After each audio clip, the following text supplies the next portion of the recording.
Here is some additional material that was not included in this session.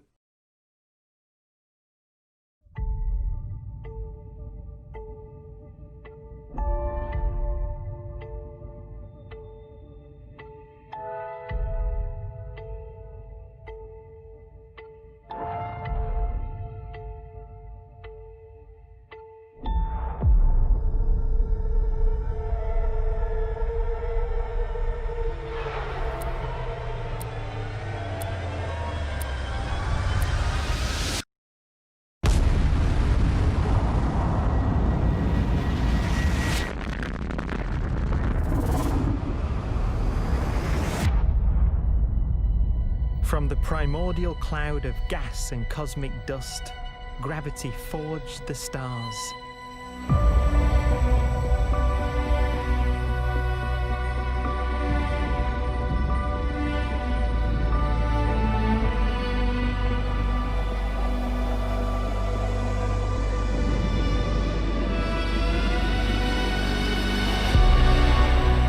Gravity connects star systems together in vast galaxies and steers them on their journey through unbounded space.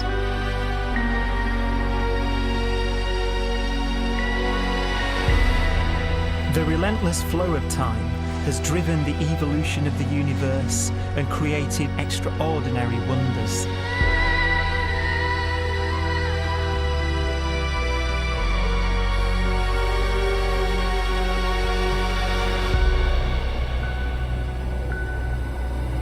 Some galaxies form so close together that they're locked in a gravitational embrace.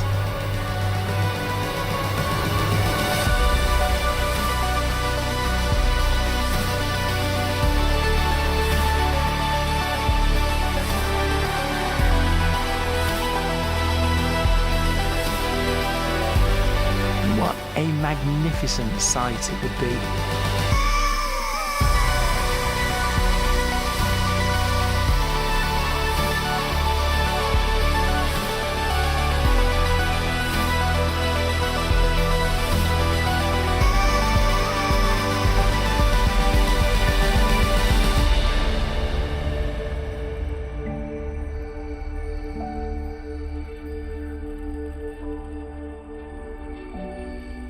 As it evolves, the universe passes through distinct eras.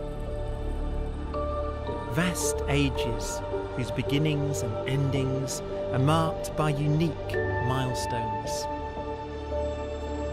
The births and deaths of its wonders.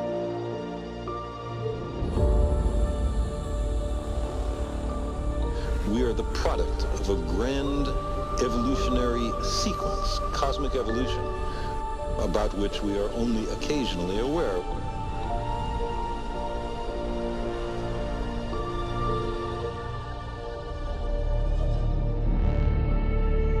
Gravity is the great creator, the constructor of worlds. But gravity is also the destroyer, because it's relentless. When a star around 15 times the mass of our Sun collapses, all the matter in its core is crushed into an infinite void of blackness known as a stellar mass black hole.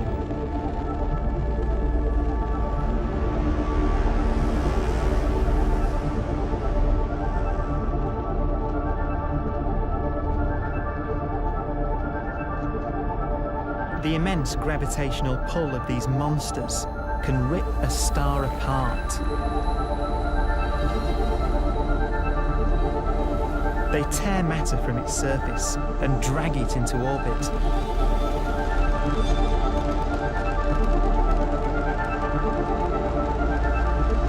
This superheated matter spins around the mouth of the black hole, and great jets of radiation fire from the core.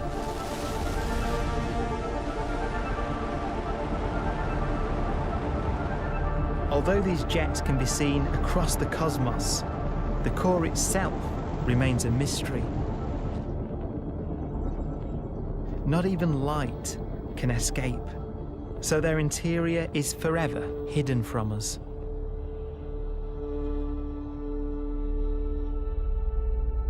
Throughout a star's life, there is a constant battle between energy pushing out and gravity pushing in.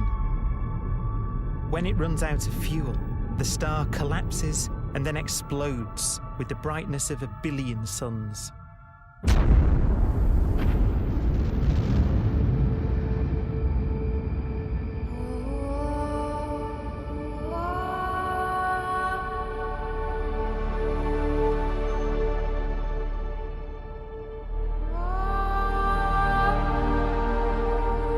As the star is torn apart, it will fire out into space all the elements that it created in its life and death. These are new stars forming from the elements blown out by supernova explosions. New stars being born from the remains of dead ones. And it's from this universal process of death and rebirth that we emerged. Because it was in a nebula just like this, 5 billion years ago, that our sun was formed.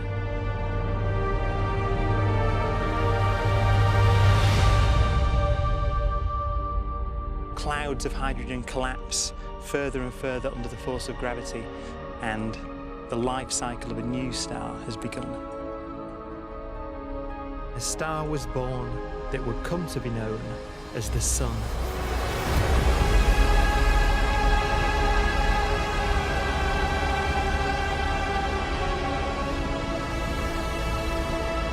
Around it, a network of planets formed. Among them was the Earth.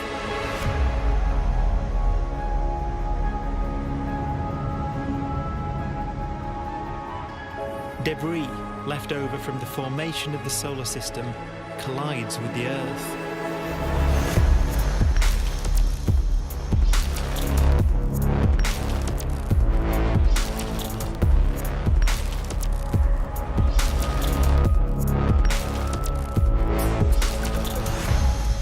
Earth began life as a molten hell. The early continents were still forming. The land was dominated by volcanoes, hostile and lifeless. But deep in the oceans, life had begun.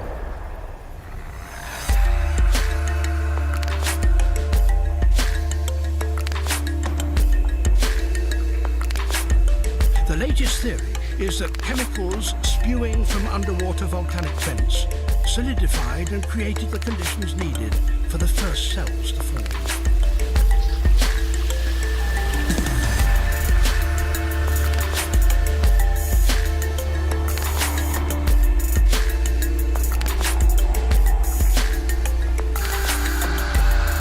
For some 3 billion years, simple microscopic organisms were the most advanced form of life on the planet. Cyanobacteria and other oxygen-producing microbes began to bloom. These flourished in colonies of plant-like microbes that pumped out enormous volumes of oxygen.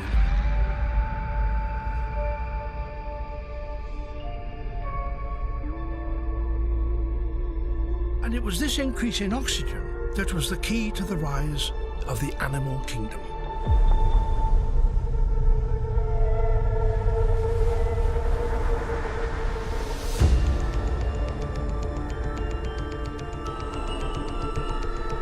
Organisms started using oxygen to respire, yielding a lot more energy, which allowed the development of more complex life.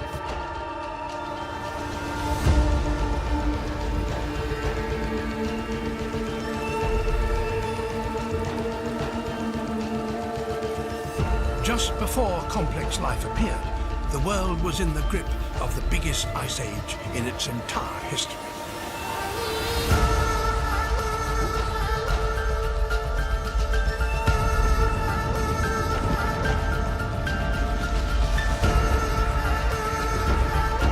then suddenly, advanced organisms appeared.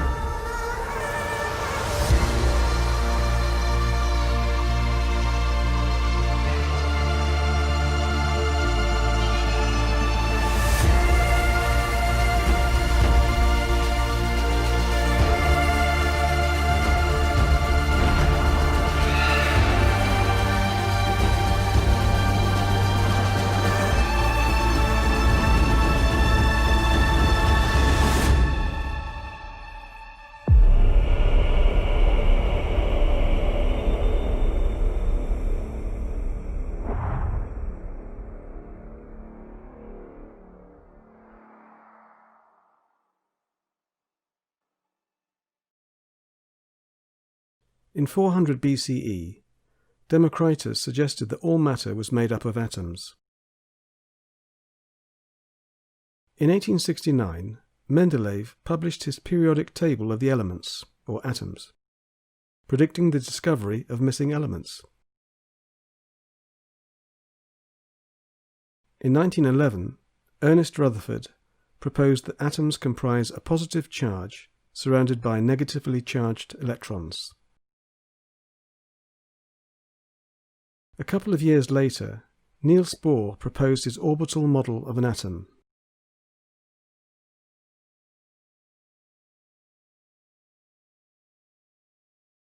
This was later replaced by a quantum mechanical model, through the work of Max Planck, Schrödinger, and others, in which electrons are waves whose position and energy are uncertain.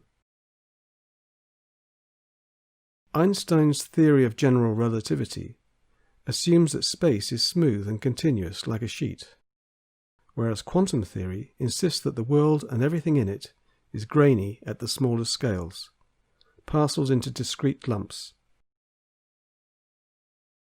Quantum principles are used in MRI imaging, atomic clocks, GPS, lasers, computers, and smartphones. Quantum theory works.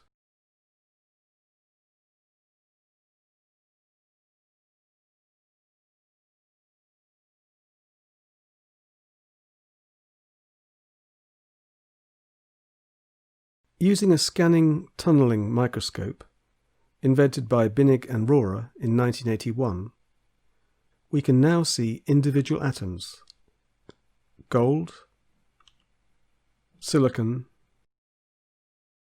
and carbon. In this photo, they form a nanotube. Since then, a whole slew of subatomic particles have been discovered, right up until the Higgs boson in 2012, using the Large Hadron Collider at CERN in Switzerland. The Large Hadron Collider, or LHC. Inside this pipe, two beams of protons are sent hurtling around a nearly 17-mile loop before being smashed together to create subatomic particles. Einstein's theory of relativity works on the large scale. Quantum mechanics works on the small scale. Scientists are working on creating a unified theory that works on both the small and large scale. In the meantime, we should be especially skeptical of attempts to explain large-scale events using quantum theory. For example, telepathic thoughts and other pseudoscientific claims.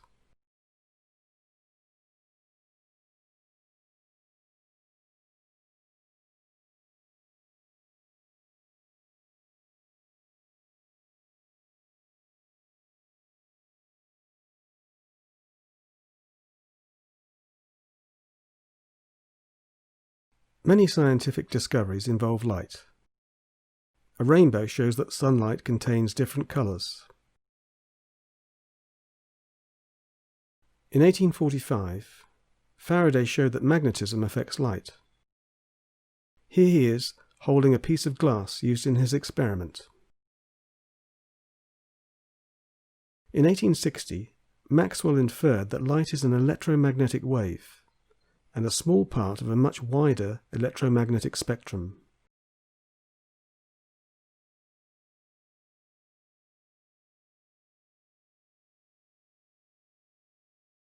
Each part of the electromagnetic spectrum corresponds to a wave frequency. The higher the frequency, the greater the energy. All electromagnetic waves travel at the speed of light.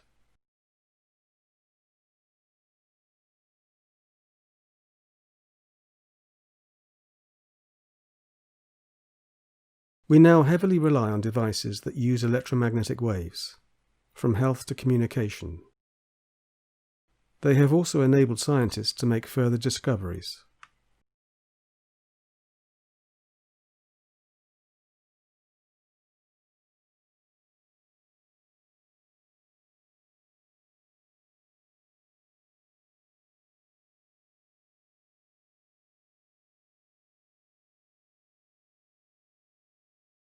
When a substance is hot enough, it emits a unique light pattern. These are the light patterns of some elements detected by an instrument called a spectroscope.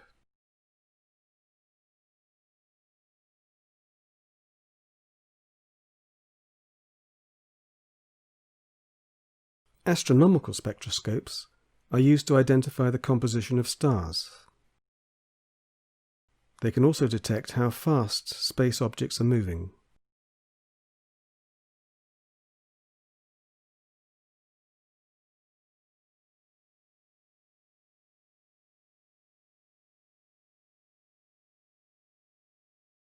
In 1964, Wilson and Penzias stumbled on background microwave radiation using the Horn antenna at Bell Laboratories. This radiation is everywhere and is the signature left by the Big Bang.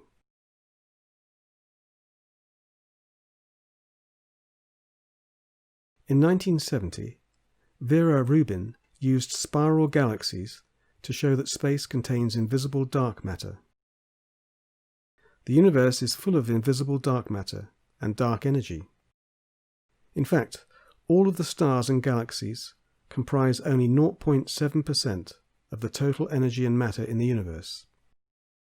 One of the mysteries yet to be explained. The first living cells were seen through a primitive microscope by van Leeuwenhoek in 1676. They included bacteria and blood cells. The average human is made of around 30 million cells. Viruses are much smaller than bacteria and require an electron microscope to be seen. Viruses are in the grey zone between the living and the non-living. They are like seeds, only coming to life when they invade a living cell. Molecules are atoms bound together. In 1783, Antoine Lavoisier, sometimes referred to as the father of chemistry, demonstrated that water is a molecule comprising two hydrogen atoms bonded with a single oxygen atom, H2O. Molecules can be joined together to create larger molecules. Hemoglobin is a protein molecule comprising 10,000 atoms of hydrogen, carbon, nitrogen, sulfur, oxygen, and iron. Every second, our bodies create 400 million of these molecules.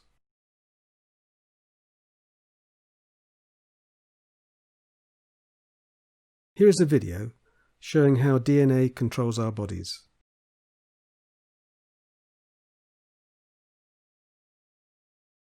The human body is made up of different tissues, each with a specialist function. Let's zoom into the liver. Tissues are made up of cells specialised to perform different functions. Let's look inside this liver cell. Within each cell are specialised structures and compartments called organelles. The genome is found within an organelle called the nucleus. The genome is packaged into structures called chromosomes. There are 23 pairs of chromosomes, including 2 chromosomes that determine your sex. Women have 2 X chromosomes, men 1 X chromosome and 1 Y chromosome.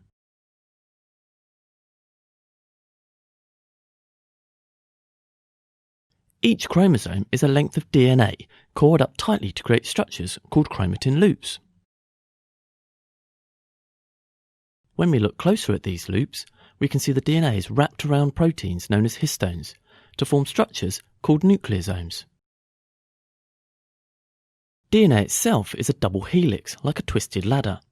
It is made up of 4 letters or bases called adenine, cytosine, guanine and thymine, A, C, G and T.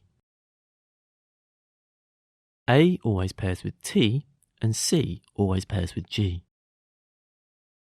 The order or sequence of these letters of DNA carry the instructions for how a cell behaves and functions. Specific sections of the DNA, called genes, carry the instructions for producing molecules. The human genome contains about 23,000 genes. You can think of the genome as an encyclopedia and the chromosomes as the books that make up the set. If you were to print out all 3 billion letters of the human genome, you would make 120 books. We are indebted to the curiosity, skepticism, and determination of great scientists who challenged the status quo and expanded our understanding of the universe. How many of them do you recognize?